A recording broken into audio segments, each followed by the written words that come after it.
اور تدلّا کا فاعل ہے رب کائنات، اور حقیقت میں دونوں کا فاعل وہی ہے، فاعل و مفعول دونوں رب ہیں۔ تو افق مبین وہ ہے، ایک اسفل السافلین ہے بھائی، جہاں کا جو وہاں سے شروع ہوا، کہاں سے شروع ہوا؟ افق مبین سے، اور اس کا اسفل السافلین کیا ہے؟ زمین ہے۔ اسفل السافلین زمین ہے، یعنی زمین سے سفر شروع ہوا اور افق مبین پہ آ کے ختم ہوا، ایک دائرہ یہاں بنا۔ اب مجھے تدلّا جب رب کے جلوے آئے تو ایک دائرہ نور کا وہاں بھی بنا۔ رب نے فرمایا وَالنَّجْمِ إِذَا هَوَىٰ، قسم ہے میرے محبوب محمد صلی اللہ علیہ وسلم کی تارے کی مانند جو بڑھ رہے تھے اور اتر رہے تھے۔ ستارے کے مانند، میں نے کہا نا نبی اپنی اصل فارم میں ٹرانسفارم ہو چکے تھے، جس کا دیدار صرف رب کر سکتا ہے، دنیا میں کوئی نہیں کر سکتا۔ جبرائیل امین نے بھی نہیں کیا، نہیں کیا۔ تو کیا تھے وہ؟ مثل نجم۔ اب آپ دیکھیں جب آپ کوئی لائٹ جلاتے ہیں تو اس کے گرد ایک ہالہ بنتا ہے۔ کیا بنتا ہے؟ ہالہ بنتا ہے۔ غور کیجئے گا، دور سے کوئی بلب جلتا ہوا دیکھیں نا تو آنکھوں کو ذرا سا یوں کریں گے تو اس کے گرد ایک ہالہ بنا ہوا رہے گا روشنی کا۔ یہ قوس ہے۔ کیا ہے؟ قوس، آرک۔ جب دو روشنیوں کے ہالے، روشنیاں نہیں، روشنیوں کے ہالے جب قریب آئیں گے تو ایک دوسرے کو انٹرسیکٹ کریں گے، ایک دوسرے سے مل جائیں گے، اور جب یہ دو روشنی کے ہالے یوں ملیں گے، ایک قوس یہ بنا، ایک قوس یہ بنا۔ قوسین، کتنا بڑا قوسین تھا؟ حضور نے فرمایا قاب قوسین۔ عرب میں قوس کہتے تھے تیر کمان کے ایک حصے کو قوس، اور جب دونوں تیر کمان یوں ملتے تھے تو بیچ میں تیر رکھا جاتا تھا۔ یہ جو بیچ کا مقام ہے یہ ہے افق مبین، جہاں پہ دیدار ہو رہا ہے۔ یہ دنا فتدلّا رب کی جانب سے، اور یہ دونوں دائرے جب ملے تو بتانا تو تھا نا مخلوق کو کہ کتنے قریب ہوئے۔ تو قرآن نے کہا فَكَانَ قَابَ قَوْسَيْنِ، جتنے دو کمانوں کے درمیان فاصلہ ہوتا ہے نا، ایک یہ حصہ ابھرا ہوا ہے اور ایک ہے یہ حصہ ابھرا ہوا ہے۔ اب یہ قوس کے درمیان جو فاصلہ ہوتا ہے نا، یہ بتایا کہ دو کمانوں کے درمیان فاصلہ رہ گیا۔ محبوب یہ تو بندوں کے لیے ہے، اور عارفین کے لیے کیا ہے؟ او ادنا، اس سے بھی زیادہ کم۔ کتنا کم؟ رب نے فرمایا یہ تمہارے سمجھ میں نہیں آئے گا کتنا کم، کیونکہ یہاں تو فاصلے ہیں ہی نہیں۔ کیا بتاؤں کتنا کم؟ قرآن کے الفاظ ہیں قاب قوسین او ادنا، او ادنا کہہ کے اللہ نے سارے فاصلوں کو خود ہی مٹا دیا، اور یہ بتا دیا کہ لامکان میں کوئی فاصلے نہیں ہوا کرتے، کوئی فاصلے نہیں ہوا کرتے۔ تو رب نے فرمایا کہ جب ذات محمدی صلی اللہ علیہ وسلم کو فیضان الہی ملا، وہ فیضان الہی جس میں مصطفیٰ یکتا ہے، جس میں مجتبیٰ ہیں، جس میں مصطفیٰ ہیں، سلیکٹڈ ہیں، کوئی اور اس منزل کو نہیں پہنچا، جو 7 مرتبہ فیضان الہی اللہ کا ملا، تو طبیعت مقدسہ کو جب فیضان الہی ملا تو بشریت تو باقی رہی، لیکن بشریت کے رجحانات بدل گئے، رجحانات بدل گئے۔ اللہ یا رسول اللہ صلی اللہ علیہ وسلم، یا غوث الاعظم دستگیر، فرمایا جب طبیعت مقدسہ کو فیضان الہی ملا مقام افق مبین پر، دنا فتدلّا فکان قاب قوسین او ادنا کے مقام پر، تو جب اللہ نے اپنے حبیب کو وہ فیضان عطا فرمایا تو طبیعت مقدسہ کو جب فیضان الہی ملا تو بشریت تو باقی رہی۔ ہے کوئی ایسا جو بچ سکتا ہے اس کے نور سے؟ جب موسیٰ نے دیکھا ایک ذاتی نہیں صفاتی تجلی کو 70,000 پردوں میں سے جب ایک پردہ ہٹا اور وہ الی جبل، وہ طور پر پڑھا، تو رب نے فرمایا موسیٰ ڈائریکٹ میرے صفات کے تجلی کو بھی نہیں دیکھ سکتے، تم ایسا کرو انڈائریکٹلی پہاڑ پر جو میری صفات کی تجلی پڑ رہی ہے 70,000 پردوں میں سے ایک پردہ ہٹاتا ہوں، اگر اس پہاڑ پر تجلی کو جو پہاڑ کو روشن کر دے، اگر اس کو تم نے برداشت کر لیا تو پھر اوپر نگاہ اٹھا لینا ہماری صفات کے جلووں کو دیکھنے کے لیے۔ تو ایک تجلی جب پڑی تو پورا کوہ طور جو ہے وہ سرما بن گیا۔ تو عصمت کا سرما وہی کا ہوتا ہے، عصمت کا سرما جو آتا ہے اسی پہاڑ سے نکلتا ہے۔ کیونکہ اس میں اللہ کی تجلیات کا نور پڑا تھا. تو آنکھوں میں لگاؤ تو آنکھوں میں نور. حضور نے فرمایا عصمت کا سرما لگاؤ، سنت ہے، سنت ہے. حضور صلی اللہ علیہ وسلم عصمت کا سننا پسند فرماتے تھے. یہ سرما وہی ہے جو پہاڑ خاک ہوا، آج تک لوگ لے لے کے اپنی آنکھوں میں نور بھر رہے ہیں. ایک اللہ کی صفات کی. تو موسیٰ برداشت نہیں کر سکے، موسیٰ علیہ السلام برداشت نہیں کر سکے، بے ہوش ہو کر زمین پہ آ رہے اور فرمایا الہ العالمین میں چلتا ہوں. اٹھے اور چلے. رب نے پوچھا موسیٰ کہاں جاتے ہو؟ یا اللہ نہیں برداشت کر سکتا، میری توبہ، میں برداشت نہیں کر سکتا. موسیٰ اپنے چہرے کو تو دیکھو. یا اللہ کیا ہوا؟ تمہارے چہرے کو اب کوئی دیکھ نہیں سکتا. یا اللہ کیوں؟ وہ جو صفات کی تجلیات میں سے ہلکی سی تجلی کو تم نے پہاڑ کے ذریعے دیکھا تھا، تمہارے چہرے پر اللہ کی صفات کی تجلیات کا نور اتنا آ گیا کوئی اگر دیکھے گا تو اندھا ہو جائے گا. انسانی آنکھ دیکھے گی تو اندھا ہو جائے گا وہ. ایسا کرو یا اللہ کیا ڈالوں آنکھ پر؟ تیرا نور تو ایسا کہ جو کپڑا لے کے ڈالوں وہ بھی جل جائے گا. اب میں ڈالوں کیا؟ شیلڈ کیا بناؤں؟ فرمایا موسیٰ تمہارے کپڑے جو تم پہنے تھے یہ فیض ان میں بھی چلا گیا ہے. ایسا کرو اب اپنے کپڑے کو ہی منہ کا پردہ بنا لو، چہرے کو ڈھک لو اپنے کپڑے. کیونکہ تم نے جب وہ نور دیکھا تو تم کپڑے جو پہنے ہوئے تھے تمہارے کپڑے بھی فیض یاب ہوئے. تو پتہ چلا انبیاء کے تبرکات میں بھی فیض ہوتا ہے. تو آپ نے اپنے چہرے کو ڈھکا اور گھر تشریف لے گئے. حضرت صفورہ نے دیکھا، کہا کون؟ کہا موسیٰ ہوں. کہا موسیٰ تم موسیٰ نہیں ہو؟ کہا میں موسیٰ ہوں. کہا آپ تو دیکھنے میں بدل گئے موسیٰ، اور مجھ سے پردہ کرو گے؟ میں تمہاری بیوی ہوں موسیٰ، مجھ سے پردہ کرو گے؟ فرمایا بات یہ نہیں، ماجرا سنایا. فرمایا کہ موسیٰ میں تمہیں دیکھنا چاہتی ہوں، کپڑا ہٹاؤ میں دیدار کرنا چاہتی ہوں. کہا صفورہ اگر مجھے دیکھا تو رب فرماتا ہے آنکھیں چلی جائیں گی. فرمایا آپ ہٹائیے کپڑا. موسیٰ ہم آپ کے چہرے پہ اللہ کے تجلیات کے نور کو دیکھنا چاہتے ہیں. ایک آنکھ پہ آپ نے ہاتھ رکھا اور دوسری آنکھ سے جب موسیٰ علیہ السلام کے چہرے کو دیکھا تو آنکھ کی روشنی غائب ہو گئی، جل گیا. جو آئی بال ڈیلا ہوتا ہے نا، جل گیا، ختم ہو گیا. موسیٰ نے فرمایا اچھا آپ ڈرتی تھی کہ دوسری آنکھ پہ آپ نے ہاتھ رکھ دیا. فرمایا نہیں، دونوں کو ایک ساتھ دیکھتی تو ایک ہی بار دیکھنے کو ملتا. اب ہٹاؤ دوسری آنکھ سے دیکھوں گی، دوسری بار دیکھوں گی. موسیٰ نے ہٹایا، دوسری آنکھ بھی چلی گئی. فرمایا دیکھا میں کہتا تھا کہ آپ نابینا ہو جائیں گی. فرمایا یہ تو 2 آنکھیں ہیں، اللہ 1,00,000 آنکھیں دیتا تو ہر آنکھ کو قربان کر دیتی اس دیدار پہ جو آپ جلوے لے کر آئے ہیں. یہ موسیٰ تھے، وہ صفات کے جلوے تھے. تو دنا فتدلى فكان قاب قوسين او ادنى ما زاغ البصر وما طغى. دل کو اور آنکھوں کو جو قوت اللہ نے عطا فرمائی تھی نا شرع صدر میں، ما زاغ البصر، چمکتی ہوئی چیز کو آپ دیکھیں تو آنکھیں چندیا جاتی ہیں. میرے محبوب کی آنکھوں نے پلک. اور رات تبسمی موسیٰ تھے جو دیکھ کر بے ہوش ہو کے گر گئے. وہ صفات کے پردوں میں نہ دیکھ سکے اور اللہ کے حبیب ذات کو بلا حجاب دیکھتے ہیں اور ایسے دیکھتے ہیں کہ نہ آنکھ آپ کی سرکتی ہے نہ دل آپ کا خوف میں آتا ہے، بلکہ جب دیکھتے ہیں تو لبہائے مصطفیٰ پر مسکراہٹ پھیل جاتی ہے رب کو دیکھ کر. یا رسول اللہ صلی اللہ علیہ وسلم، یا علی، یا غوث اعظم دستگیر. تو اللہ کے نور کو، اللہ کی ذات کو مصطفیٰ نے دیکھا. آئے ہائے ہائے، جس سے رب نے اپنا آپ نہ چھپایا تو جہاں میں اس کے لیے کیا چیز غیب رہ گئی.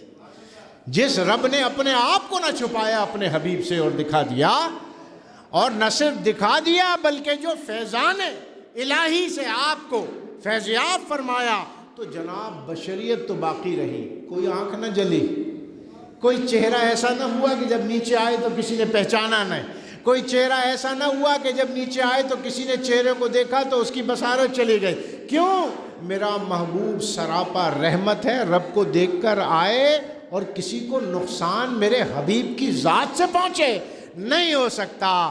اب جو دیکھے گا مصطفیٰ کو رب نے فرما دیا، محبوب ارشاد فرما دیجئے من رانی فقد را الحق، جس نے آپ کو دیکھا اس نے رب کو دیکھ لیا۔ آپ کے آئینے میں لوگ رب کو دیکھنا چاہتے ہیں تو آؤ آئینے مصطفیٰ میں اپنے رب کا دیدار کر لو، نہ آنکھیں جائیں گی، یہ فیضان مصطفیٰ ہے۔ جس طرح قرآن جلالی کلام ہے، پہاڑوں پہ اترتا تو ریزہ ریزہ کر دیتا، کوئی اس کو سنبھال نہیں سکتا تھا، کوئی قلب اور ذہن میں اس کو محفوظ نہیں کر سکتا تھا، کوئی اس کے الفاظ ادا نہیں کر سکتا تھا، اتنے بھاری الفاظ ہیں، لیکن زبان مصطفیٰ کے ذریعے دیا تاکہ میرے امتی محبوب کے پڑھ سکیں، سمجھ سکیں، یاد کر سکیں، ورنہ بوجھ اتنا لَرَأَيْتَهُ خَاشِعًا مُتَصَدِّعًا مِّن خَشْيَةِ اللَّهِ، پہاڑوں کو تم دیکھتے کہ پہاڑ ریزہ ریزہ ہو جاتے اگر اس کلام کو ہم ان پہ نازل کر دیتے، لیکن مصطفائی کی جو اللہ تبارک و تعالیٰ نے آپ کیا کہیں کہ لباس مصطفائی میں اور زبان مصطفائی کے ذریعے اللہ نے جو کلام عطا فرمایا تو اس کے جلال کو جمال میں بدل دیا گیا، اس کے جلال کو جمال میں بدل دیا گیا۔ تو اب اللہ تبارک و تعالیٰ نے جب سرکار دو عالم نور مجسم صلی اللہ علیہ وسلم کو اپنی ذات کے فیضان سے، مصطفیٰ نے صفات، موسیٰ علیہ السلام نے صفات کی تجلیات کو بھی برداشت نہیں کیا، ایک تجلی کو، اور ادھر ذات کی تجلیات سے جو فیضان الہی ملا تو بشریت تو باقی رہی، لیکن میلانات اور رجحانات بشریت کے بدل گئے، اصل بدل گئے۔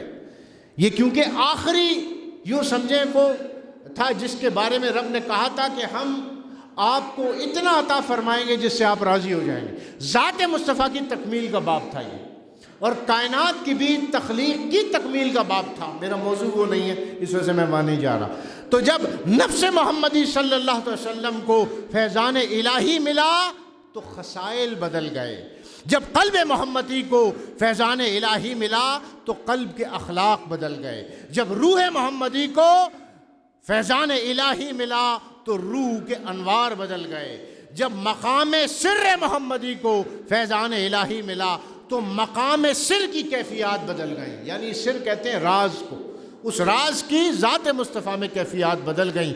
مقام خفی، یہ 7 مقامات ہیں، ذات مصطفیٰ کے 7 مقامات ہیں اور 7 مرتبہ فیض ملا۔ جب مقام خفی محمدی کو مقام فیض ملا تو مقام خفی کے احوال بدل گئے۔ یہ مقام خفی وہ ہے کہ جو فنا فی الرسول ہوتا ہے وہ نبی کے ان چند خفی پہلوؤں تک رسائی حاصل کرتا ہے، مخلوق میں ہر ایک کو نہیں ملتا۔ پھر آخری مقام، مقام اخفا محمدی، جو کسی پر ظاہر ہی نہیں ہوتا کبھی، مقام اخفا کے مقامات بدل گئے، جو میں نے کہا ٹرانسفارمیشن ایسی ہو گئی، وہ مقام مل گیا کہ جس طرح آپ سونے کو آگ میں ڈال کر خوبصورت ترین زیور کی شکل دے دیتے ہیں، رب نے فیضان الہی ذات محمدی میں بھر کے ہر حوالے سے اس کو تبدیل کر دیا، اس کو اوج کمال تک پہنچا دیا، اس کو تکمیل کے مراحل پہ پہنچا دیا۔ اب یہیں سے آپ دیکھیں، ایک مکی دور تھا، اسی کے بعد ہجرت ہوئی، یہ مدنی دور ہوا۔ مکی دور جلالی تھا، مدنی دور جو تھا اس میں اللہ تبارک و تعالیٰ کا جمال نظر آتا ہے، مکی دور میں جلال نظر آتا ہے، یہاں جمال نظر آتا ہے۔ یہاں یہ در حقیقت دور نبوت کے 2 جو بڑے بڑے دور ہیں یہ اس کی عکاسی کرتا ہے۔ معراج سے پہلے کا دور مکی دور تھا، ذات مصطفیٰ کی الگ کیفیات تھیں۔ ادھر مدینے میں جب قدم رکھتے ہیں تو اب مقام وہ ہو گیا ہے کہ مدینے میں قدم رکھتے ہیں تو اس کو بھی حرم بنا دیتے ہیں۔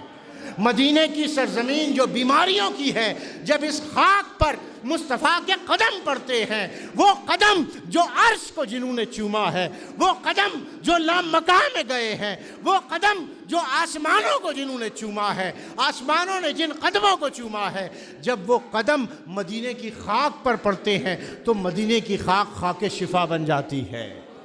پھر نبی کا دست اقدس پہلے بھی شفا تھا، لیکن اب اس میں شفا کی تاثیر نسلوں تک جاتی نظر آتی ہے۔ اب آپ کی نگاہ نبوت جو دیکھ رہی ہے، فرمایا معراج شریف میں رب کائنات نے اپنا دست اقدس میرے سینے پر رکھا، جو اس کی شان کے لائق ہے۔ یہ ہمارے سمجھانے کے لیے ہے. اللہ کا ہاتھ تو نہیں ہوتا، لیکن انسانوں کو بات میں کیسے سمجھائیں؟ اس طرح سمجھایا. اللہ نے اپنا دست قدرت سرکار دو عالم صلی اللہ علیہ وسلم فرماتے ہیں میرے سینے پر رکھا، اور سرکار دو عالم نور مجسم صلی اللہ علیہ وسلم ارشاد فرماتے ہیں قبل آفرینش سے لے کر قیامت تک اور زمین کے اور کل جہانوں کے تمام جتنے بھی اسرار تھے ان سب کو میں نے جان لیا، ان سب کو میں نے جان لیا. ہر شے میرے نظروں کے سامنے آ گئی، کیونکہ معراج کا یہ مقام معراج حقی کہلاتا ہے. حق نے اپنے فیضان سے ذات مصطفیٰ کو اور مجلہ کر دیا اور اعلیٰ مقام عطا فرما دیا، اور وہ طاقت عطا فرمائی کہ اللہ کے حبیب فرماتے ہیں اولین اور آخرین ما کان وما یکون، سارا علم اللہ نے مجھے عطا فرما دیا. میں ہر چیز کو جان گیا، ہر چیز کی حقیقت کو جان گیا. تو فرمایا کہ ان 7 حوالوں سے اللہ تبارک و تعالیٰ نے اپنے حبیب سرکار دو عالم نور مجسم صلی اللہ علیہ وسلم کو فیض عطا فرمایا. واپس تشریف لائے، کیوں؟ رب کی بارگاہ میں پہنچ گئے. اور جب رب کی بارگاہ میں مقام اخفا میں پہنچے اور مقام دنا فتدلی فکان قاب قوسین او ادنا کا مقام آیا، ادنا کے مقام پر آ کر اب یہ بارگاہ میں دوئیت نہ رہی، بلکہ رب کی بارگاہ اور مصطفیٰ کی بارگاہ ایک ہو گئی. جس پہ اعلیٰ حضرت فرماتے ہیں بخدا خدا کا یہی ہے در، نہیں اور کوئی مفر مقر، جو وہاں سے ہو یہی آ کے ہو، جو یہاں نہیں تو وہاں نہیں. اب اللہ کی رضا مصطفیٰ کی رضا ہے. اللہ نے مہر لگا کے بھیج دیا. اب مدنی دور آ رہا ہے، اب ہجرت کروانی ہے. اور آپ دیکھیں 17 ماہ کے بعد جیسے ہی وہ سیڑھی کی پوزیشن کو بدلا، اللہ کے حبیب نے فرمایا اپنے قبلے کو بدل لو، قبلے کو بدل لو. 17 ماہ اللہ کے نبی نے امامت فرمائی ہجرت کے بعد، اور یہ قبلہ ہجرت کے بعد بدلا گیا. سفر معراج پر بڑے بڑے فیصلے ہوئے. راز کی باتیں جو ہونے والی باتیں تھیں امتیوں کے بتانے کی، اللہ نے بتا دی، اللہ نے بتا دی. اور جو راز و نیاز کی باتیں ہوئیں، اب محبوب اور محب میں راز و نیاز کی باتیں جو ہوں، اللہ جب راز کی بات کرے تو محبوب پہ یہ لازم ہے کہ وہ راز ہی رکھے، اس کو عام پبلک نہ کرے. کیوں؟ اس میں بڑے مسائل ہیں، بہت ساری اس میں توجیحات پیش کی ہیں مفسرین و محدثین نے. میں ان کی طرف نہیں جاتا وقت کی کمی کی وجہ سے. اللہ نے راز کی باتوں کو راز رکھا. اللہ تبارک و تعالیٰ نے اپنے حبیب سرکار دو عالم نور مجسم صلی اللہ علیہ وسلم کو سورہ بقرہ کی آخری آیات وہ عطا فرمائی، ڈائریکٹ وحی کیا، اور یہ بتا دیا کہ یاد رکھو میرا حبیب جبرائیل کا محتاج نہیں ہے. کیونکہ آنے والے وقت میں مدنی دور میں ایسے واقعات ہوں گے جیسے واقع افک اور دیگر معاملات میں کچھ واقعات کہ اللہ کے نبی وحی کا انتظار کرتے رہے، جبرائیل نہیں آئے، وحی نہیں آئی. کیوں؟ منافقوں کے چہروں سے نقاب بھی تو اٹھانا ہوتا ہے نا. بعض اوقات تاخیر اس وجہ سے کی جاتی ہے کہ لوگوں کے اصل چہرے دکھانے ہوتے ہیں. انسان کہتا ہے نا ٹھہر جاؤ، آپ مشکل میں ہیں، ٹھہر جاؤ میں دیکھ رہا ہوں. یار آپ تو مدد کر سکتے ہیں، ٹھہر جاؤ. ان پر کھولنا ہے کہ آپ کے ارد گرد کتنے لوگ مخلص ہیں اور کتنے منافق ہیں. اب واقعی میں دیر ہو گئی، منافق کہنے لگے لو جی نبی تو وحی نہیں آئی تو کچھ بتا ہی نہیں سکتے، جبرائیل امین نہیں آئے ان کے پاس، کہتے ہیں اور انتظار کر رہے ہیں یہ، اب کیا کریں. اللہ نے پہلے ہی معراج کی رات بتا دیا تھا میرا حبیب جبرائیل کا محتاج نہیں ہے، جبرائیل کا محتاج نہیں ہے. دیکھو میں یہاں پہ وہی ان کو ڈائریکٹ دے رہا ہوں اور یہ ڈائریکٹ لے رہے ہیں.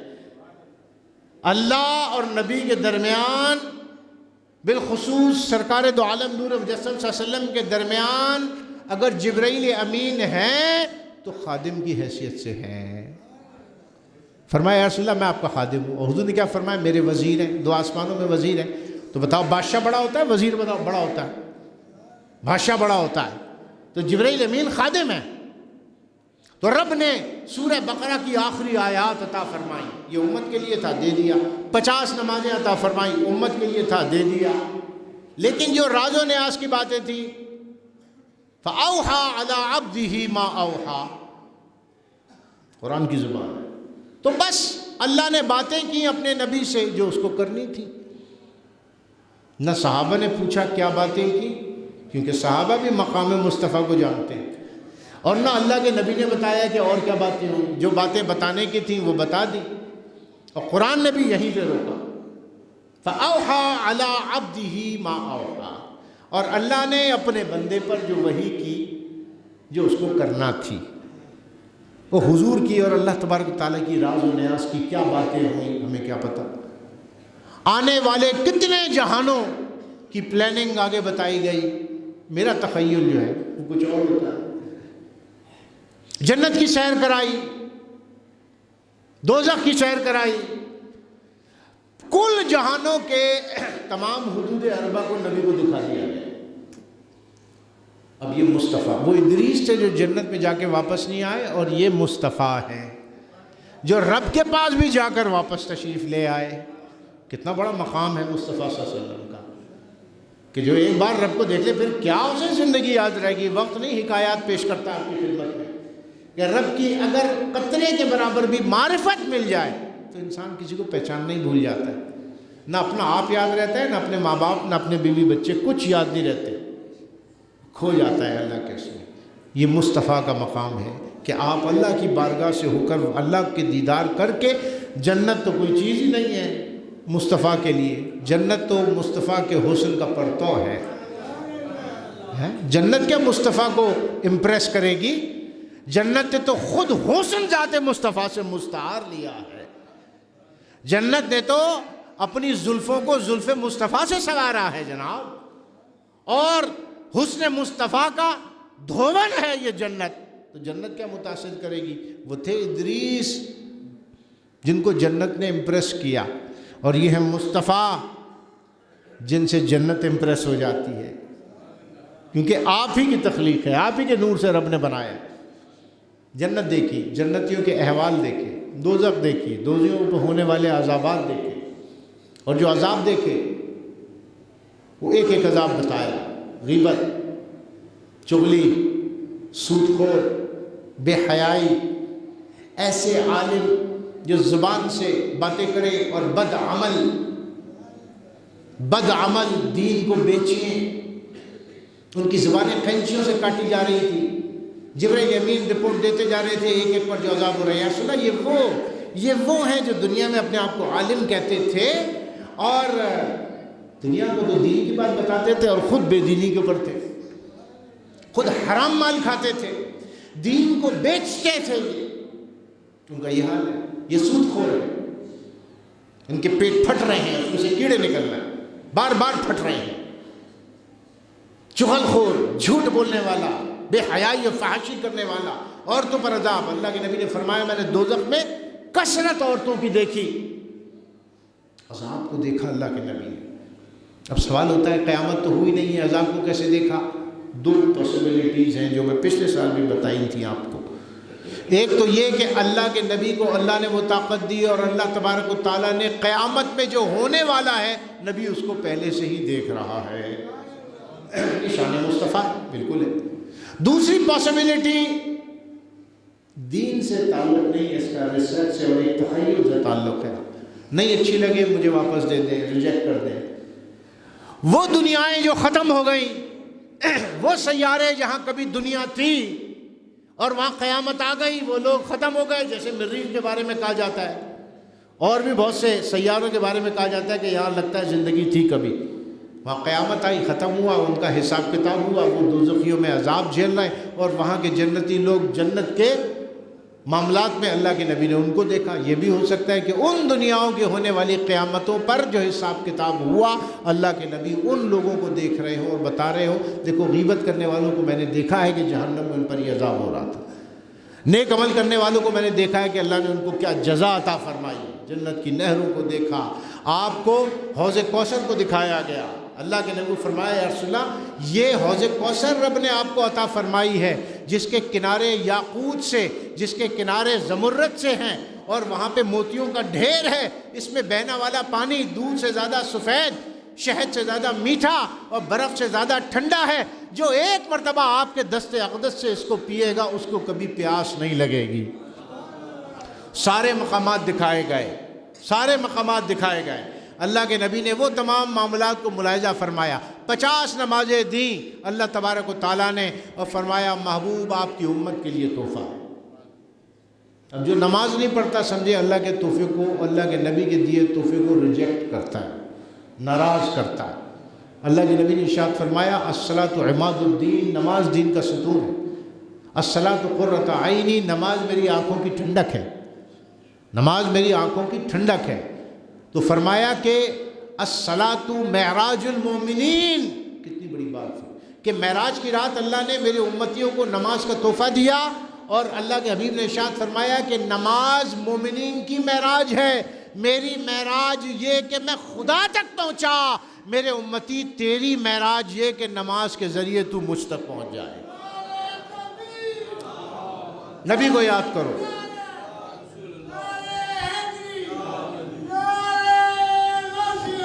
یاد کرو نبی یہ تحفہ لے کر آئے تھے نماز کا۔ ہر نماز میں نبی کو یاد کرو، ہر نماز میں درود کو رکھ دیا۔ التحیات للہ والصلوات والطیبات، اللہ کے نبی اور اللہ کے درمیان جو گفتگو ہوئی بتانے والی تھی، اللہ نے التحیات میں اللہ کے نبی نے بتا دی، جس کو نماز میں رکھ دیا۔ یہ وہ بات تھی جو اللہ کے حبیب اور اللہ کے درمیان ہوئی تھی۔ جب نبی پہنچے اللہ کی بارگاہ میں اور دیدار ہوا تو اللہ کو سلامتی کی دعا دینا تو جائز ہی نہیں ہے، وہ تو سلامتی عطا کرنے والا ہے۔ تو نبی نے کیا فرمایا؟ التحیات للہ والصلوات والطیبات۔ یہ پہلا جملہ نبی کا تھا اللہ کے دیدار کرنے پر، کہ تمام نیکیاں اور تمام اچھائیاں، تمام خوبیاں، التحیات للہ، ہر اچھی شے اللہ کے لیے ہے، جس کو کہا الحمدللہ، ہر تعریف اللہ کے لیے ہے۔ فرمایا ہر اچھی شے، ہر اچھا گمان اللہ کے لیے ہے۔ التحیات وہ یعنی برائیوں سے پاک ہے۔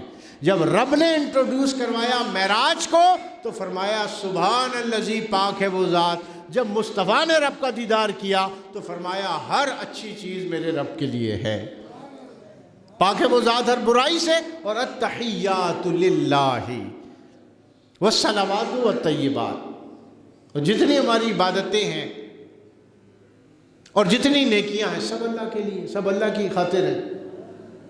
کیونکہ مقام افق مبین پر، مقام دنا پر عبدیت وجود میں آ گئی تھی۔ میں بہت سے گوشے چھوڑ دیتا ہوں کیونکہ وہ نہ ہر ایک کے سمجھنے کے ہیں اور نہ میں سمجھا سکتا ہوں اتنے مختصر وقت میں، کیونکہ عبدیت ایک کاملہ وجود میں آ گئی تھی مقام افق مبین پر۔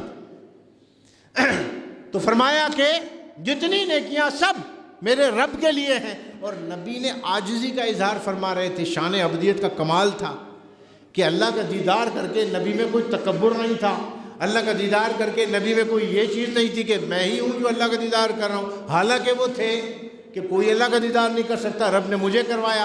لیکن جتنا رب نے میرے نبی کو جو جو عطا فرمایا، نبی اتنا ہی عجز و انکساری کا اظہار فرماتے رہے۔ یہ شان عبدیت ہے۔ تو فرمایا التحیات للہ والصلوات والطیبات۔ پھر رب کی طرف سے جب آیا السلام علیک یا ایھا النبی، سلام کیا میرے رب نے اپنے حبیب کو۔ جیسی ملاقات ہوئی تو میرے رب نے کلام کیا۔ کہاں ہے جبرائیل؟ جبرائیل کہاں رہ گئے؟ جبرائیل بہت پیچھے رہ گئے۔ اپنے حبیب کو دیکھ کے رب نے فرمایا السلام علیک یا ایھا النبی۔ اعلیٰ حضرت نے تو بڑی اس کی تمہید بنائی ہے، لیکن میں بھی وقت متحمل نہیں ہے میں پیش کر سکوں۔ تو رب نے یوں ذات مصطفیٰ، میں نے کہا نا اسی کے جلوے، اسی سے ملنے، اسی سے اس کی طرف گئے تھے، نہ تو وہ دور تھے کہ قریب ہوئے، اور یہ بھی نہ ہوا کہ جو قربتیں اللہ نے عطا فرمائی ہیں اپنے حبیب کو اسی سے اس کی طرف گئے تھے، فاصلے رب نے خود سارے مٹا دیے او ادنا کہہ کے۔ تو رب نے جیسے ہی دیدار مصطفیٰ کیا اس حسن کا جو اپنے لیے خاص اپنے حبیب کو حسن عطا فرمایا تھا، مصطفیٰ نے کہا التحیات للہ والصلوات والطیبات۔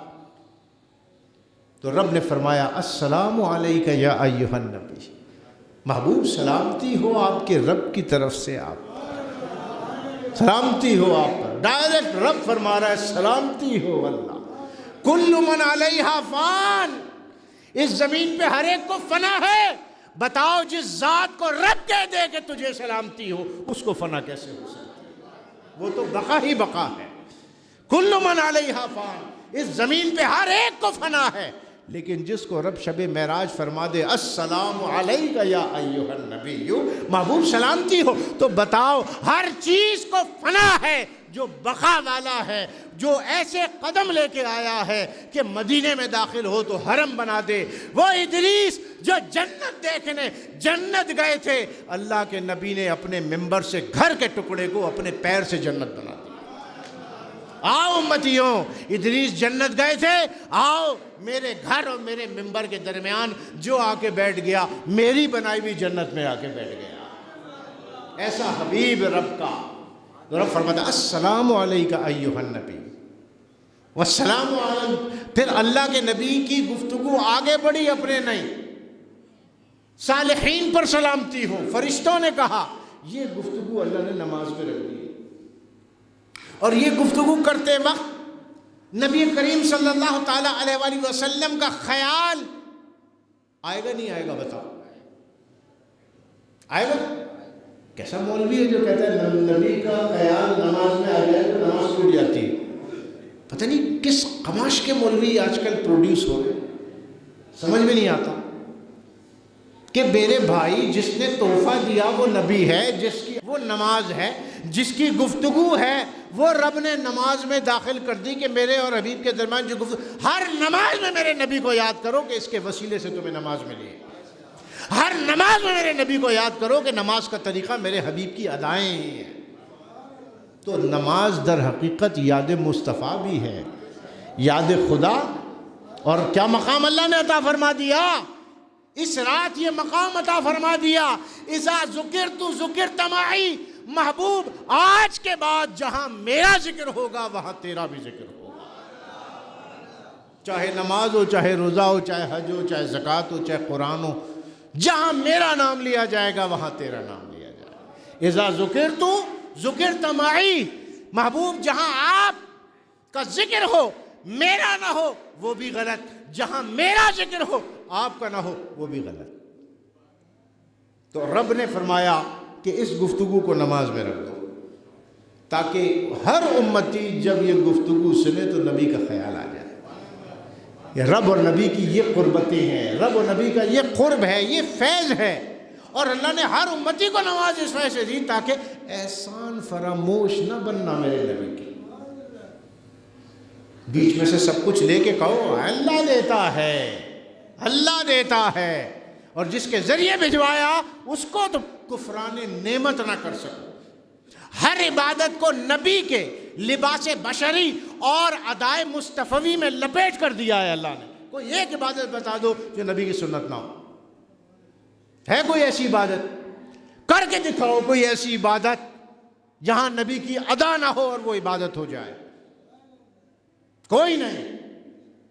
پھر بھی کہتے ہو کہ نبی کچھ نہیں دیتا، پورا دین لا کے دے دیا، پوری شریعت لا کے دے دی، پورا قرآن لا کے دے دیا، پوری اللہ کی معرفت تمہیں لا کے، اتنے خزانے لینے کے بعد کہتے ہو کہ نبی نہیں دیتا۔ بڑے بے وقوف ہو یار، عقل پہ پردے پڑ گئے ہیں۔ تو رب نے وہ مقام 50 نمازیں عطا فرمائی، محبوب یہ امت کے لیے 50 نمازیں۔ اب موسیٰ علیہ السلام، آخری اس پہ کروں گی، 11:15 ہونے والے، معذرت کے ساتھ میں تھوڑی دیر میں ختم کروں گا۔ 50 نمازیں عطا فرمائی، اللہ کے حبیب سرکار دو عالم نور مجسم صلی اللہ علیہ وسلم 50 نمازیں لے کر رخصت ہوئے، چھٹے آسمان پر آئے۔ موسیٰ علیہ السلام نے پوچھا کہ اللہ نے آپ کی امت کے لیے کوئی تحفہ دیا؟ فرمایا ہاں موسیٰ دیا۔ کیا دیا؟ 50 نمازیں۔ فرمایا 50 نمازیں تو آپ کی امت نہیں پڑھ سکے گی، یہ تو میری قوم نہیں پڑھ سکی، آپ کی امت کیا پڑھے گی؟ یا رسول اللہ آپ جائیے رب سے کچھ تخفیف کروائیے۔ اللہ کے نبی دوبارہ جاتے ہیں، اللہ 5 کم کر دیتا ہے، پھر اللہ کے نبی چھٹے آسمان پہ آتے ہیں، پھر موسیٰ کہتے ہیں اور تخفیف کروائیے۔ 9 مرتبہ مصطفیٰ ادھر بھی گئے اور مصطفیٰ ادھر بھی آئے۔ یہ کہتا ہے کہ ارے دیکھو تم کہتے ہو اللہ کے نبی کو غیب کا علم تھا، دیکھو اللہ کے نبی کو پتہ نہیں تھا کہ امت 50 نمازیں پڑھ سکے گی، موسیٰ نے بتایا۔ تو میں کہتا ہوں بتاؤ موسیٰ اللہ کے نبی نہیں ہے کیا؟ کہاں ہے؟ موسیٰ مصطفیٰ سے اعلیٰ ہیں؟ کہا نہیں ہے۔ جب ادنا جانتا ہے تو اعلیٰ کیوں نہیں جانتا ہوگا؟ پہلی چیز تو یہ۔ چلو ٹھیک ہے، نہیں معلوم تھا، دینے والا تو سب جانتا ہے، اس کو تو پتا تھا کہ 5 بھی نہیں پڑھ سکیں گے، اس نے کیوں 50 ڈال دی جب وہ جانتا تھا؟ راز کچھ اور تھا، اور وہ راز یہ تھا کہ جب موسیٰ گھر کی طرف لوٹ رہے تھے اس آس کو لے کر کے کاش ذات الہی کا دیدار ہو جاتا، میں تو اس قابل ہی نہیں، اور رب نے کہا کہ چہرہ ڈھک لو، ایسے جاؤ۔ فرمایا اللہ یہ سب تو صحیح ہے، کیا موسیٰ محروم ہی رہے گا؟ تیرا کلیم محروم ہی رہے گا؟ تیری ذات کو کوئی نہیں دیکھے گا؟ فرمایا موسیٰ تم ہو کلیم اللہ، جو دیکھے گا وہ ہوگا حبیب اللہ۔ یا اللہ کون ہے حبیب اللہ؟ ہاں دیکھ سکو گے۔ یا اللہ کیسے؟ ایک ہی ہے جو مجھ سے ڈائریکٹ ہے، اور وہ ہے میرا حبیب۔ دیکھنا چاہتے ہو میرے جلوے ذات کے؟ یا اللہ دیکھنا چاہتا ہوں۔ بس ٹھیک ہے، شب معراج جب میرا حبیب آئے گا، تو میں اس کو مثل آئینہ بنا دوں گا، اپنی قربت سے اس کو مثل آئینہ بنا دوں گا، اور اس کی جھولی میں 50 نمازیں ڈال دوں گا۔ حضرت یوسف علیہ السلام کا ایک قصہ یاد آتا ہے یہاں پہ، اپنے بھائی بنیامین کو روکنے کے لیے، میرے پاس وقت نہیں تفصیل کا، پہچان لیا تھا کہ بادشاہ میں ہوں، چھوٹے بھائی کو پہچان لیا، دل تو چاہتا تھا کہ چھوٹے بھائی کو روکے، لیکن بادشاہ ہوتا ہے بھائی، ایسے تھوڑی کہتا ہے تم چھوٹے بھائی ہو، پہچانا مجھے، یہی لوگوں میں تو اور روکنا چاہتا۔ ہر ایک کی الگ شان ہوتی ہے، بادشاہ کی الگ شان ہوتی ہے۔ تو یوسف علیہ السلام چاہتے تھے کہ اس کو روکے، لیکن کوئی طریقہ نہیں تھا۔ بھائیوں کے سامان میں اشارہ کیا اپنے کارندے کو کہ خاموشی سے شاہی خزانے کے کچھ برتن تولنے والے جو ہیں وہ ڈال دو۔ اچھا، خاموشی سے گئے، وہ لوگ رات کو سو رہے تھے، ان کے جا کے برتنوں میں اناج میں غلہ جو لینے آئے تھے، بھائیوں نے نہیں پہچانا تھا، یوسف علیہ السلام پہچان گئے۔ روکنا چاہتے تھے چھوٹے والے کو، جس سے بہت محبت کرتے تھے، جو ان کا محبوب بھائی تھا، روکنا اسے چاہتے تھے۔ کیا یہ کہ بھائیوں کے سامان میں خزانے سے شاہی تولنے والے جو تھے، مد اور سا، وہ ان کے سامان میں ڈال دی۔ صبح ہوئی، جناب شور مچ گیا، شاہی خزانے کے وہ تولنے والے جو پیمانے ہیں وہ غائب ہیں، کس نے چوری کی ہیں؟ کس کے سامان میں؟ انہوں نے کہا نہیں، کس نے چوری کی؟ تلاشی ہوگی، بادشاہ کا حکم ہے، تلاشی لو۔ تلاشی لی گئی، ان کے بھائیوں سے سامان میں سے نکلے، کہا قسم کھاتے ہیں کہ ہمارے باپ نے ہمیں یہ تعلیم نہیں دی، ہم نے نہیں چرایا، ہمیں نہیں پتا۔ اچھا جاؤ، جا کے یہ غلہ پہنچاؤ، اور مزید وہاں سے جرمانے کے طور پہ کہا کہ یہ چیز لے کر آؤ، یہ بھائی یہیں پہ رکے گا جب تک پیسے نہیں لے کے آؤ، جاؤ لے کر آؤ۔ بھائی کو روکنا تھا، سامان میں چیز ڈال دی، بعد میں روک لیا اس بہانے سے۔ کیوں؟ اللہ نے واقعہ قرآن میں کیوں بیان فرمایا؟ موسیٰ ہم بھی مصطفیٰ کی جھولی میں 50 نمازیں ڈال دیں گے، ہمیں پتہ ہے امتی 5 بھی نہیں پڑھ سکتا، ہم 50 ڈال دیں گے۔ دیدار کرنا چاہتے ہو نا میرا؟ میں یہاں ڈال کے بھیجوں گا، تم وہاں سے کم کراتے رہنا، میں 9 مرتبہ اپنے محبوب کی قربت کا شرف اس کو عطا کرتا رہوں گا، اور محبوب کا دیدار کرتا رہوں گا۔ تم 5 کم کرا کے 9 مرتبہ میرے نور کا دیدار چہرے مصطفیٰ میں کرتے رہو۔ بس یہی طریقہ ہے اپنی ذات کے انوار کو تم تک پہنچانے کا۔ اس کا آئینہ ایک ہی بنایا ہے میں نے، اور وہ آئینہ ہے آئینہ محمدی صلی اللہ علیہ وسلم۔ تم کہتے رہنا کم کرواتے رہیں، میں یہاں سے کم کرتا رہوں گا۔ تم وہاں جلوے کا دیدار کرتے رہنا، میں یہاں ذات مصطفیٰ کا دیدار کرتا رہوں گا۔ میں بادشاہ ہوں، میں جیسے چاہوں رکھوں، لیکن ایسے روکوں گا تمہارا بھی کام بنتا رہے، اور اپنے حبیب کو زیادہ سے زیادہ میں بھی روک سکوں۔ یہ راز اللہ نے رکھا، اور موسیٰ علیہ السلام نے 45 نمازیں کم کروائیں۔ فرمایا یا رسول اللہ 5 بھی نہیں پڑھیں گے؟ حضور نے فرمایا اب حیا آتی ہے، اب حیا آتی ہے رب کے پاس جاتے ہیں۔ پھر رب کی ندا آئی کہ حبیب جو 5 پڑھے گا، آپ کو جو دے دیا سو دے دیا، پڑھے گا 5 ثواب اس کو 50 کا ہی دوں گا، ثواب میں کوئی کمی نہیں، کیونکہ آپ عطا فرما رہے ہیں۔ کہیں ایسا نہ ہو کہ حبیب کو کوئی کہے کہ یا رسول اللہ 50 ہی لے آتے، ہم زیادہ عبادت کر لیتے، آپ کی وجہ سے خسارہ ہو گیا۔ تو میرے محبوب آپ تو نفع دینے کے لیے آئے ہیں جہانوں کو، خسارے کے لیے نہیں آئے۔ آپ کی طرف سے 5 کی تخفیف بھی رحمت ہے ان کے لیے، 45 کی کہ 5 ہو گئی، اور ثواب 50 ہی کا میں عطا کروں گا، کیونکہ تحفہ آپ کے ہاتھوں سے دیا جا رہا ہے امت کو۔ تو نماز کا تحفہ ملا. نبی کریم صلی اللہ علیہ وسلم تشریف لائے. تشریف لانے کے بعد چشم زدن میں یہ ہو گیا, وضو کا پانی بھی چلتا رہا اور جناب دروازے کی کنڈی بھی ہلتی رہی. چشم زدن میں اللہ کے نبی نے تمام جہانوں کی زمینی تو پوری زمین کی سیر کی, پوری خلاؤں کی سیر کی, تمام گیلیکسیز کو دیکھا. آج 7 آسمانوں میں تشریف لے کر گئے, سدرہ تک گئے, لا مقام میں تشریف لے گئے, رب کا قرب حاصل کیا. اور چشم زدن میں بستر بھی گرم تھا کہ اللہ کے نبی واپس تشریف لے آئے. اب مجھے بتاؤ, صبح اٹھ کے اگر اللہ کے نبی یہ کہتے کہ رات کو میں نے خواب دیکھا ہے کہ مجھے ایسا ہوا ہے, کسی کو اعتراض ہوتا؟ خواب میں تو کچھ بھی ہو سکتا ہے. اللہ کے نبی جب سب کچھ بتا رہے ہیں, ایک تفصیل معراج شریف کی, اتنا سا یہ نہیں بتا سکتے تھے یہ سب کچھ خواب میں ہوا ہے؟ کسی روایت میں نہیں ہے. صحیح بخاری صحیح مسلم کی روایات ہیں ساری معراج شریف کی, کسی میں نہیں ہے کہ اللہ کے نبی نے فرمایا یہ سب کچھ خواب میں ہوا ہے.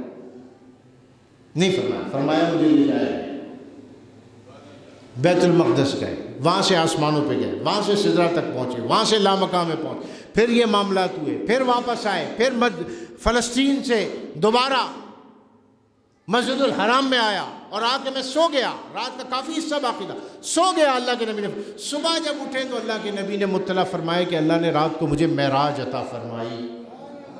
یہ بتانے میں کیا قباحت تھی امت کا؟ تو پتہ تھا کہ امت بعد میں لڑے جھگڑے گی, کہہ دیتے بھائی خواب میں ہوئی ہے, لڑنا نہیں اس پر. لیکن اللہ کے نبی نے نہیں فرمایا خواب میں. اب اعتراض کرنے والوں نے کہا بھائی اگر خواب میں ہوتی تو مجھے بتاؤ ابو جہل اتنے سوالات کیوں کرتا؟ کیوں کرتا؟ پوچھا اچھا بیت المقدس گئے, ذرا بتائیے کتنے ممبر, کتنے محرابیں, کتنے دروازے ہیں؟ مجھے بتائیے اس مسجد میں بھی ہزاروں ایسے لوگ آتے ہیں اور یہاں پہ بھی کئی لوگ ایسے بیٹھے ہوں گے. جب آپ یہاں سے جائیں گے اور کوئی آپ سے پوچھ رہے یار مسجد میں پلر کتنے بتانا, تم کہہ رہے ہو میں روز جاتا ہوں, آپ بولیں گے پلر گننے تھوڑی آتا ہوں بھائی, نماز پڑھنے جاتا ہوں. تو مجھ سے کوئی پوچھے, میں نہیں بتا سکتا کتنے پلر ہیں, میں نے گنے ہی نہیں کبھی. اب ابو جہل پوچھتا پلر کتنے تھے؟ اللہ کے نبی کی توجہ تو اللہ سے ہٹ ہی نہیں سکتی. وہ کیا در و دیوار کو دیکھتے, در و دیوار تو ان کو دیکھ رہے تھے. وہ کیا جہاں کو دیکھ رہے, جہاں تو ان کو دیکھ رہا تھا, سب تو ان کو تک رہے تھے, وہ کسی کو کیا تکتے. پوچھا بھائی پلر کتنے ہیں؟ اچھا یہ بتائیے دروازے کتنے ہیں؟ اچھا بتائیے چھت کیسی بنی ہوئی ہے؟ اچھا بتائیے کہ سواری کہاں باندھی تھی؟ اچھا بتائیے راستے میں کون کون سی جگہ پڑتی ہیں؟ اچھا واپس بھی آئے تو بتائیے قافلے کتنے ہیں, کون سا قافلہ کہاں پہ ہے, کب پہنچے گا؟ تو اللہ کے نبی تو یہ چیزیں دیکھنے کے لیے گئے ہی نہیں تھے. اللہ کے نبی جو ملاحظہ فرماتا بلاتا پوری کائنات کو آپ نے دیکھا, گھوما پھرا سب, لیکن کوئی آگے پوچھے کتنے تھے وہ بھی بتا سکتے تھے اللہ کے نبی. لیکن یہ سوالات کرانا اس وجہ سے ضروری تھا تاکہ لوگ یہ نہ سمجھے کہ خواب میں گئے تھے. کیا کیا؟ جبرائیل امین نے پورا نقشہ بیت المقدس کا اٹھا کے آپ کے نگاہوں کے سامنے رکھ دیا. فرمایا یا رسول اللہ دیکھتے رہے, بتاتے گئے. ان بے وقوفوں کو کیا پتا کہ اللہ کے نبی کہاں تشریف لے کے گئے. یہ پلر اور دروازے اور یہ کواڑے پوچھ رہے ہیں کہ کنڈیاں کتنی تھیں. یا رسول اللہ یہ پورا نقشہ آپ کے سامنے ہے, آپ کی نگاہ نبوت سے اللہ نہیں چھپا. یہ بے وقوف کیا جانے بیت المقدس کیا چھپے گا. اللہ نے اپنا آپ کا دیدار کرا دیا. محبوب اس کو نقشے کو دیکھے اور ان کے بتا. اللہ کے نبی کے سامنے پورا نقشہ اپنے گاؤں کے سامنے آ گیا. جو جو پوچھتے گئے اللہ کے نبی بتاتے گئے. فلاں قافلہ, فرمایا ایک قافلہ تھا جس کا اونٹ کھو گیا ہے اور فلاں جھاڑی میں بندھا ہوا ہے, وہاں ملے گا. ایک قافلے میں ہوا چلی تھی, ان کے برتن ٹوٹ گئے تھے, اور اتنی دیر میں قافلے پہنچیں گے. کب پہنچیں گے؟ غروب آفتاب سے پہلے پہنچ جائیں گے. طویل واقعہ ہے, میں مختصر کر کے بتا. پہنچ جائیں گے غروب آفتاب سے. اب غروب آفتاب قریب ہے, لوگ کھڑے ہوئے, سوالات ہو گئے, سب نے کہا کہ ہاں سارے راستے صحیح بتائے, ساری تفصیل صحیح بتائی. بھئی واقعی گئے ہیں رات کو, کیونکہ عرب کے لوگ تو جانتے تھے کہ مصطفیٰ کبھی مکے سے باہر نہیں نکلے ہیں, ابھی تو کہیں گئے نہیں, اور بیت المقدس تو کبھی نہیں گئے. یہودی بڑے خوش ہو رہے ہیں وہاں سن کے, واہ واہ یہ ہوئی نا بات, اب آئے نا ان کے نبی ہمارے مذہب پر. آج قبلہ بنایا ہے, نماز کے بعد قبلہ بن گیا نا وہ بیت المقدس. آج قبلہ بنایا, کل دین بھی ہمارا اپنا لیں گے, ہم یہی تو کہہ رہے تھے. وہ ایک طرف خوش ہو رہے ہیں, دوسری طرف یہ خوش ہو رہے ہیں. یعنی ان میں بھی ایک پولیٹیکل اور ایک سوشل ٹائی تھی. ابھی وقت نہیں ہے, میں اس کی طرف نہیں جا رہا. اللہ کے نبی نے فرمایا غروب آفتاب، اب سب کھڑے ہوئے، یہودی بھی کھڑے ہوئے دیکھ رہے ہیں، اور وہ آپس میں کہہ رہے ہیں ہوگا ویسے ہی جیسے مصطفیٰ کہہ رہے ہیں، آپس میں کہہ رہے ہیں ہوگا ویسے ہی جیسے یہ کہہ رہے ہیں، کیونکہ ہم جانتے ہیں یہ کبھی گئے نہیں ہیں اور یہ ہیں اللہ کے نبی، اور قرآن نے اس کی تصدیق کی۔ یعرفون کا، یہ محبوب آپ کو اچھی طرح جانتے ہیں، کما یعرفون ابناءہم، جیسے اپنے بیٹوں کو پہچانتے ہیں اس سے زیادہ یہ پہچانتے ہیں کہ آپ اللہ کے نبی ہیں۔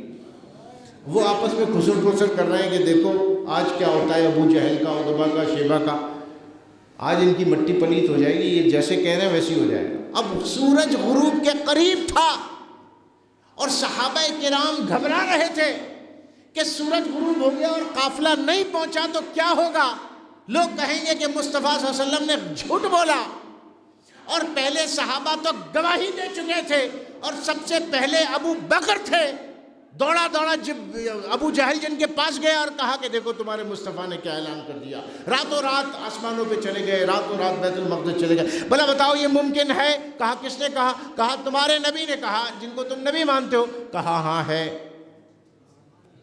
یہ کیسے ممکن ہے؟ کہا اگر مصطفیٰ فرما رہے ہیں تو میں تصدیق کرتا ہوں کہ وہ گئے۔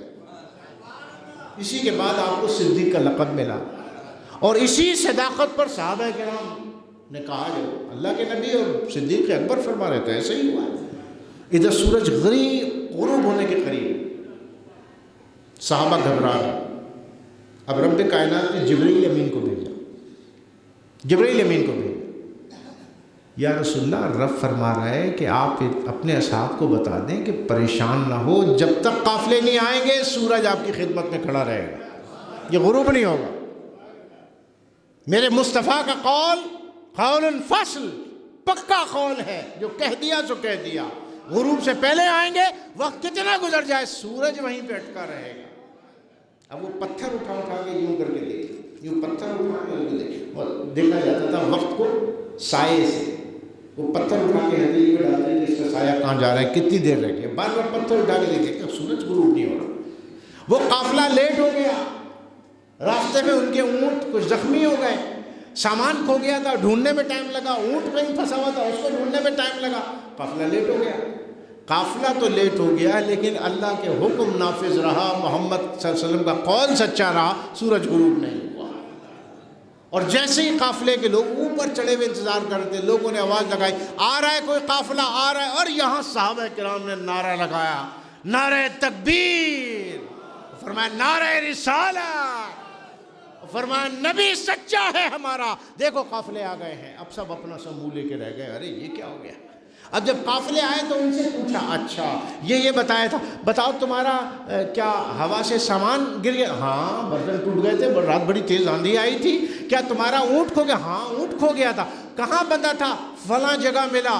اب وہ چیزیں پوچھتے جائیں اور صحابہ کرام خوش ہوتے جائیں اور ان کے چہرے اترتے جائیں کہ ساری اسکیم ناکام ہو گئی، یہ تو ہر بات سچی ثابت ہو رہی ہے۔ تو یوں وہ اپنا سب منہ لے کے رہ گئے۔ معراج سے پہلے کا مکی دور تھا اور معراج شریف کے بعد ایک نئے دور کا آغاز تھا اور وہ مدنی دور تھا۔ اسی کے بعد ہجرت کا حکم ہوا، اسی کے بعد نماز فرض ہوئی، اسی کے بعد تحویل قبلہ ہوا، اسی کے بعد جہاد کا حکم ہوا، اسی کے بعد زکوٰۃ کا حکم ہوا، اسی کے بعد روزے کا حکم ہوا، کیونکہ تکمیل تھی دین کے۔ الیوم اکملت لکم دینکم، مدینہ کی آیت یہ اتری اس مدنی دور میں جب معراج کے بعد کے جو معاملات ہیں وہ بڑے دل نشیں تھے، وہ بڑے پروقار تھے، اور پورے جزیرۃ العرب میں اللہ کے نبی نے اس دین کو پھیلا دیا تھا، لیکن نہ چھو سکے ان بلندیوں کو جہاں مقام محمدی ہے۔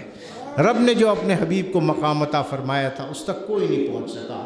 جو قرب عطا فرمایا، مقام دنا عطا فرمایا، ادنا کا مقام عطا فرمایا، جو فیوز الہی سے فیض یافتہ فرمایا، اس کا کوئی احصاء نہیں کر سکتا۔ وآخر دعوانا ان الحمد للہ رب العالمین۔